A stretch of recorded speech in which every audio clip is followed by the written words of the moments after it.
क्या तुमने कभी सोचा है एक ऐसी कौम के बारे में जो पहाड़ों को तराश कर महल्लात बनाती थी, जो हंसते हुए कहती थी हमसे ज्यादा ताकतवर कौन है, मगर जब आसमान का हुक्म आया तो उनके महल्लात मिट्टी के नीचे दफन कर दिए गए। हजरत नूह के बाद एक और कौम पैदा हुई। यह कौम यमन और ओमान के दरमियान एक इलाके अहकाफ में रहती थी।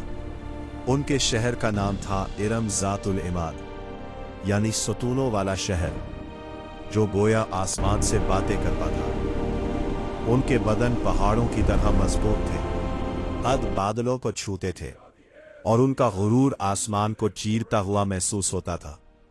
वो कहते थे हम ही जमीन के वारिस हैं और हम हमेशा रहेंगे। अहकाफ की रेत में उनके शहरी इलाके दूर दूर तक फैले हुए थे। उनके घोड़ों के समों से जमीन गूंजती थी। रात के वक्त उनके चरागों की रोशनी मीलों दूर तक चमकती थी। यूं लगता था जैसे उनका शहर जमीन पर रखा हुआ एक ताज हो।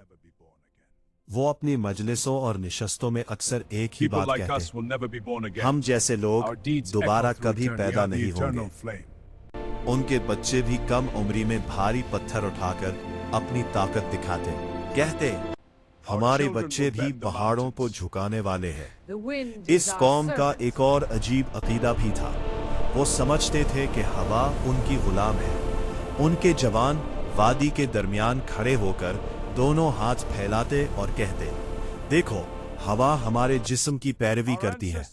और बुजुर्ग अपनी फखरिया महफिलों में कहते, हमारे बाप दादा हवा का रुख बदल दिया करते थे, हमें कौन रोक सकता है।